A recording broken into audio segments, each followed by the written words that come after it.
Salut les goths et bienvenue dans une nouvelle vidéo à la française. Aujourd'hui, très content de vous retrouver pour le débrief du Tour de Romandie. Et je ne suis pas tout seul, je suis avec Anto. Salut Anto. Salut Hippo, salut Egot.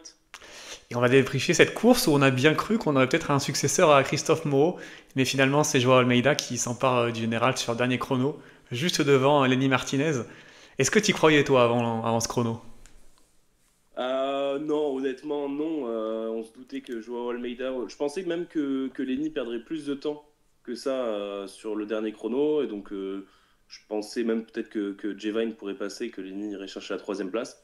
Mais on a eu, je pense, la plus belle course World Tour de l'année pour l'instant. Alors, peut-être qu'on n'est pas très objectif parce qu'on est français. Mais franchement, on s'est régalé toute la semaine. Donc, ça va être intéressant de débriefer tout ça. Ouais, ouais, c'est clair que quand on voyait le chrono avec Almeida, on se disait que ça allait être compliqué. Bon, on se disait que peut-être avec une chute ou une crevaison, mais bon, Almeida trop fort. Jevine aussi quand même assez fort, qui remporte même son étape lui aussi. Voilà, donc 1 et 3 pour UAE qui remporte une nouvelle fois une course par étape. Mais comme tu as dit, pour une fois, on s'est plutôt bien amusé en regardant cette course qui était un peu indécise. Avec, voilà, c'était parti un peu de tous les côtés. Un Remco Evenepoel assez décevant sur le retour, mais quand même toujours un peu décevant, même s'il gagne le dernier chrono.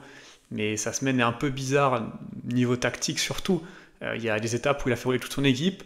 Au final, il se retrouve isolé et il y a des coups qui partent, notamment celui avec Van Helvelt, Fortunato et tout. Et il se retrouve au final à bosser pour Le Cerf. C'est quand même un peu bizarre, non, de sacrifier Remco pour Le Cerf, surtout quand il reste un chrono à la fin. Moi, j'ai trouvé que la semaine de Remco est rassurante par rapport à que le coureur est battable, que c'est un coureur battable. On a voulu nous faire croire parce qu'il avait gagné la Flèche Brabançonne que Remco allait écraser tout le monde à nouveau, etc. Alors, en n'ayant eu aucun jour de course, on a très vite vu avec Liège que c'était pas le cas. Et voilà, toute la semaine, il a alterné entre une journée sans jambes, une journée avec jambes, etc. Donc on a senti qu'il était plein de volonté quand il avait des bonnes jambes parce qu'il voulait attaquer de toutes parts, etc., tout faire péter mais un peu naïvement et tactiquement, ça n'a pas été très très bien géré. Après, moi, j'ai trouvé ça sympa, l'image qu'on a eue à Thion 2000 avec Remco qui se sacrifie pour le cerf, qui avait pris du temps grâce à l'échappée qu'il avait fait. Donc, ils ont voulu jouer comme ça. De toute façon, Remco, ça lui change rien de faire troisième, quatrième, cinquième. Il en a un peu rien à faire, à mon avis. Ils se sont dit, c'est peut-être l'opportunité avec le cerf d'aller chercher un top 5 pour lui. Bon, finalement, il a craqué avec le chrono aujourd'hui, mais c'était quand même pas si mal joué que ça. Donc, ouais, une semaine pour Remco, certes en deçà de ce que certains pouvaient espérer. Il gagne quand même une étape avec le chrono final. Et voilà, et on sait qu'il va lui falloir du temps pour revenir. Et son objectif, c'est le Tour de France, de toute façon. Donc, il y a encore pas mal de grosses semaines de préparation pour lui pour affronter le mois de juillet. Ouais, c'est clair. Et puis un autre Belge qui a été décevant, je trouve, c'est Van Velt, qui donc prend le bon coup quand Fortunato gagne, qui prend beaucoup d'avance. À ce moment-là, je me dis qu'on va quand même falloir aller le chercher et qu'il va faire top 5 assez facilement. Et au final, à Turon 2000, il explose complètement. Alors qu'un Van Velt au top de sa forme, je pense qu'il fait facilement un podium, voire même beaucoup mieux, parce qu'avec l'avance qu'il avait prise, moi je le voyais quand même difficile à aller chercher.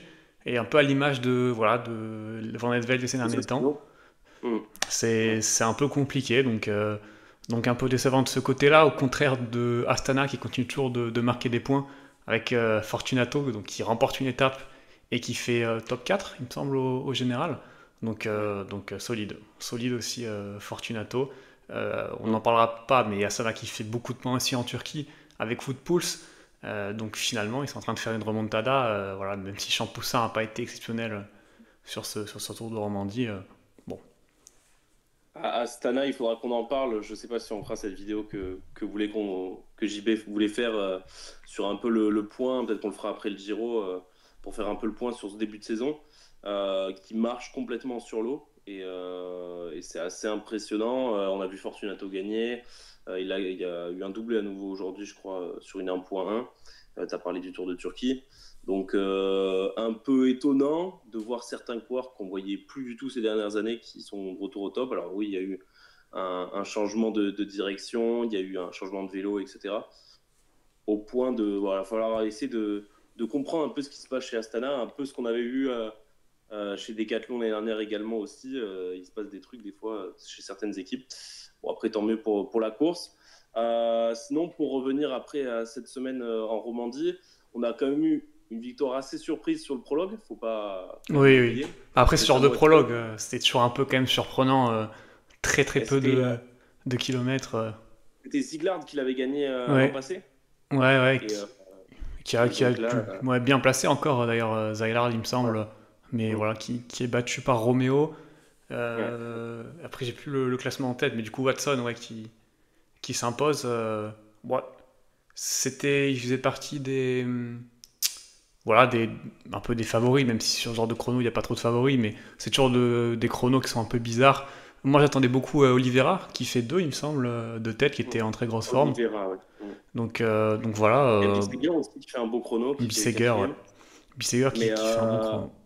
Sam Watson, quand même, lui qui a eu des années compliquées, enfin la saison dernière, on l'a pas du tout vu pour sa première saison chez Ineos, lui qui était chez FDJ en 2023 et 2022 aussi, je crois.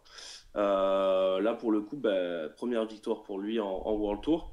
Donc, première victoire prometteuse et on va voir ce que ça va donner. Après, oui, c'est sûr qu'un prologue comme ça, c'est pas forcément révélateur, mais on a vu que pour Zeiglard, je sais pas comment on le prononce, mais il a réussi après sa victoire de l'an passé à être quand même assez présent, bah, que ce soit sur des prologues, mais aussi sur quelques sprints où il a essayé de mettre à profit sa pointe de vitesse. Après, du coup, on a eu, du coup, pour remonter un petit peu le fil de ce Tour de Romandie, on a eu Mathieu Brennan qui, à nouveau, a gagné après ben, ces 2 victoires qu'il a eu en Catalogne, je crois, et sa victoire qu'il avait eu aussi sur une course 1.1. Donc, bah, Brennan qui enchaîne encore en World Tour à seulement 19 ans, c'est assez incroyable. Ouais. Fortunato, on en a parlé. Jevine qui gagne sur une étape où Lenny Martinez aurait pu gagner puisqu'il a réglé un sprint et il a lancé son sprint à 300 mètres de la ligne et personne n'a réussi à le remonter. Donc il avait déjà annoncé que voilà, sur cette étape, il serait en forme. Et ben, le lendemain, la victoire à Thion 2000. Qu'est-ce que tu en as pensé, toi, de Lenny, si on se concentre un petit peu plus maintenant sur les Français, parce qu'il y a eu pas mal de bonnes satisfactions. Qu'est-ce que tu as pensé, toi, de Lenny Bah, que ça fait est-ce plaisir. que t'impressionne? Ça fait plaisir parce qu'on a on en a eu, mais il y a quand même eu une période assez creuse. On n'avait aucun Français capable même de rivaliser en montagne, sans même parler du chrono. Et là, on a enfin Martinez, voilà, à l'heure actuelle, il est capable de rivaliser avec les Almeida, Danietz, voilà, tout ce groupe-là qui est en dessous des Pogacar, Vingegaard, Roglic et Evenepoel. Enfin bon, là, pour le coup, ils ont battu Evenepoel, mais euh, ce genre de mecs-là, quand ils sont en forme, pour moi, ils sont intouchables. Et là, on voit que Martinez est quand même capable d'accrocher le second wagon. Et donc, pourquoi pas d'aller gagner une course par étape au World Tour quand il n'y aura pas ces quatre-là, comme ont pu le faire les Yes, l'Almeida et tout. Le seul problème, ça restera toujours le chrono. Voilà, on l'a encore vu. Euh, un mec comme Almeida, il va être dur à battre. Le problème, c'est que quand t'as pas Pogacar, du coup, tu auras Almeida ou tu auras Evenepoel ou tu auras Roglic, Ouais. Vingegaard. Donc, tu vas perdre du temps sur le chrono. Mais c'est hyper rassurant en tout cas. Surtout son début de saison était un peu inquiétant. Il était vraiment pas là du tout. Il est quand même monté en puissance assez rapidement sur Paris-Nice. Et puis voilà. Et puis derrière, il a réussi à enchaîner. À voir ce que ça donnera sur le tour. Est-ce qu'il est déjà au pic de sa forme? Je sais pas.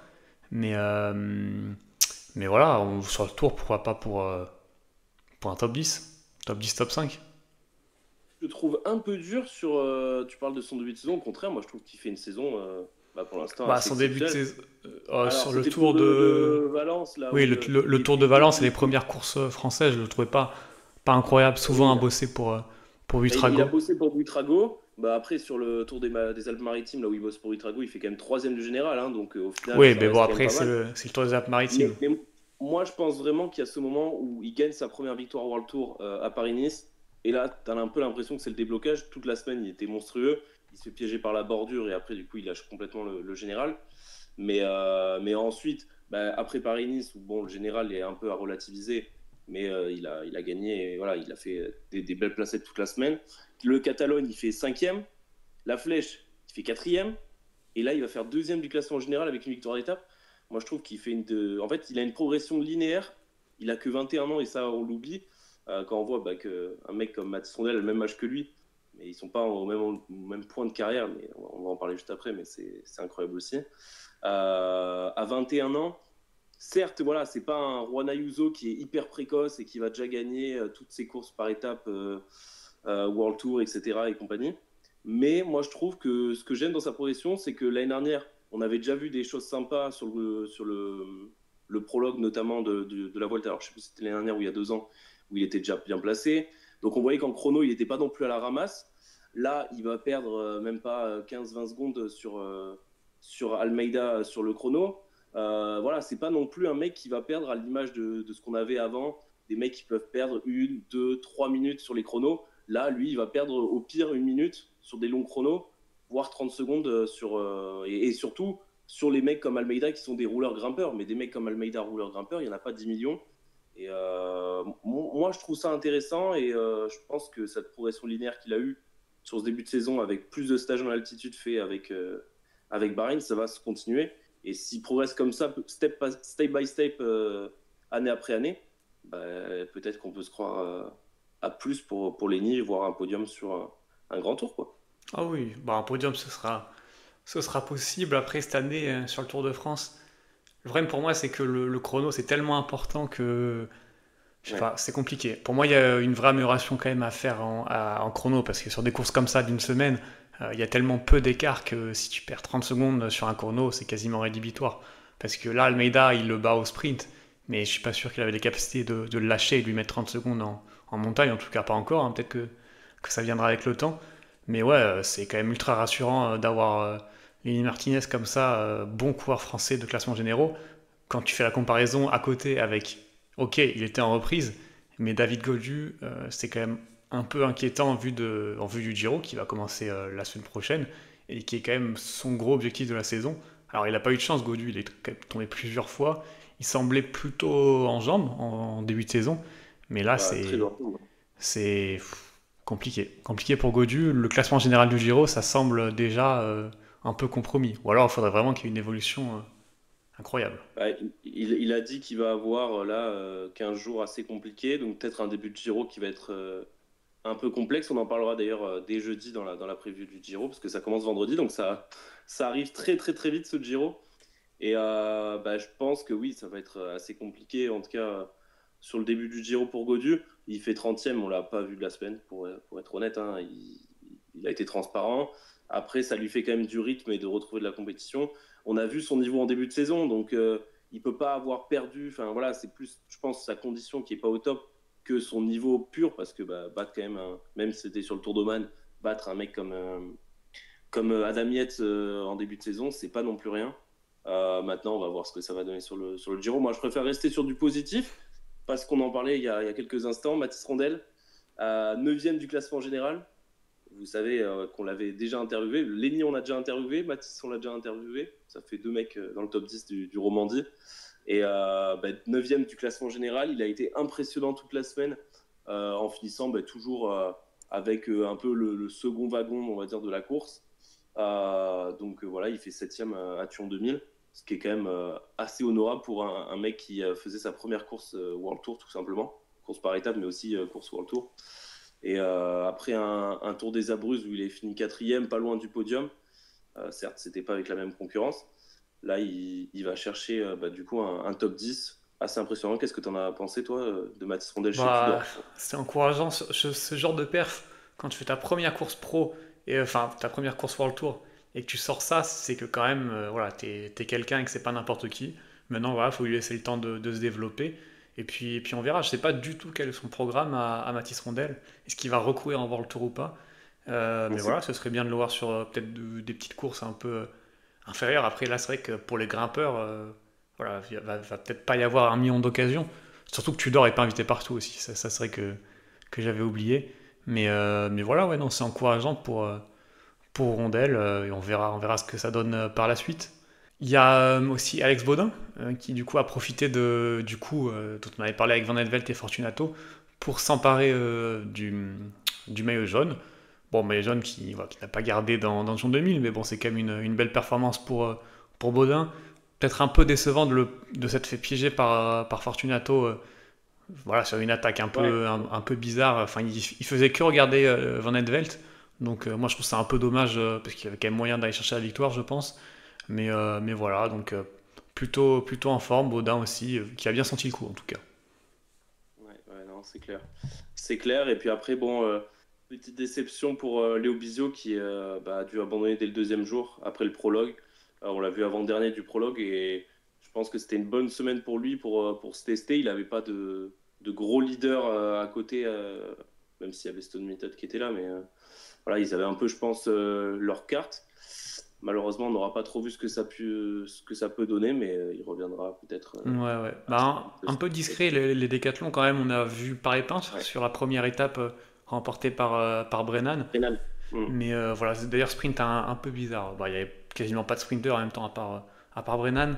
Cosnefroy aussi qui était en reprise voilà, depuis très très longtemps, hein. Depuis sa Ouais, chute, je sais plus sur quelle course c'était, quand il s'était fait la clavicule, qu'on n'a il y pas en a trop rien. vu, alors qu'il y avait quand même des étapes qui pouvaient bien lui convenir. Vendrame qui a même pas pris le départ de la course. Et puis Bissegger qui au final, il y a deux chronos, mais voilà, il y en a. Le premier, il est pas trop mal. Et le second, je suis même pas sûr qu'il fasse top 5, hein. Même pas top 10, je sais plus. Mais Mm. voilà, un peu Ouais, décevant. une équipe Décathlon, de toute façon, qui est pas repartie sur les bases de la saison dernière, qui a quand même déjà pas mal gagné, mais sur des courses un peu plus bas étage, bon, le Tour des Alpes récemment, mais aussi avec Sam Bennett, c'était au Pays de la Loire Tour, ou je sais plus Ouais, où bah il a sur les gagné courses encore. conti, de toute façon, Sam Bennett. Voilà, c'est ça.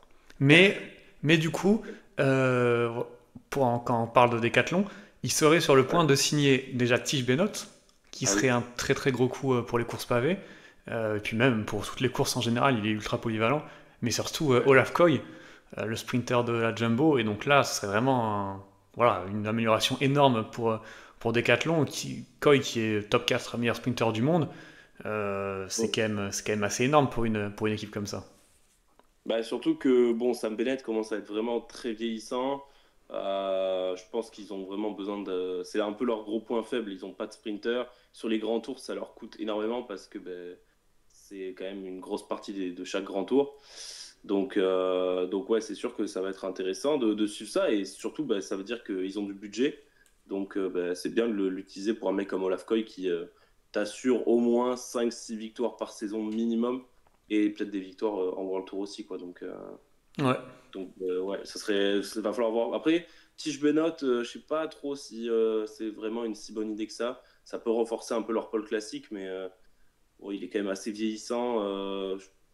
Ouais, mais Peut-être une erreur. il est C'est très sûr que très ça bon va quand suivre même. Sam Bennett, justement. Il est ultra polyvalent quand même, Tige Benoît, donc il peut te servir quasiment partout. Après, juste pour revenir à Decathlon hyper rapidement, je trouve voilà, que ce qui est assez criant, c'est que t'as pas remplacé Ben O'Connor et Valentin Paré-Peintre pour la montagne. Alors on a vu qu'il y a Paul Sexas qui arrive, mais voilà, il y a pas eu la transition pour arriver à Paul Sexas, et que c'est ça qui leur manque aujourd'hui. Mais voilà, si tu recrutes Olaf Koy, du coup, bah, tu auras un sprinter et tu peux pas être bon partout. Peut-être que Decathlon va devenir une équipe de classique avec Bissegger, une équipe de plaine avec Koy et délaisser un peu la montagne. Avec Paul Sexas, il va falloir quand même Ah, avec Paul surveiller ça. Sexas, on verra, oui, on verra. En espérant qu'il reste à H2R et qu'il n'aille pas se perdre dans des équipes un peu plus obscures, type UAE Emirates. Mais bon, on citera Les personne. pincerons bleus. Voilà, est-ce que tu as quelque chose à rajouter? Non, mais je crois qu'on a fait le tour, hein, franchement. Encore une belle semaine, et puis bon, ben, on n'a plus qu'à attendre maintenant patiemment vendredi pour le début du Giro. On va essayer de vous suivre, de vous faire suivre ça de près, et puis on fera la prévue de jeudi. Ouais, allez, salut les gouttes. Salut les gars!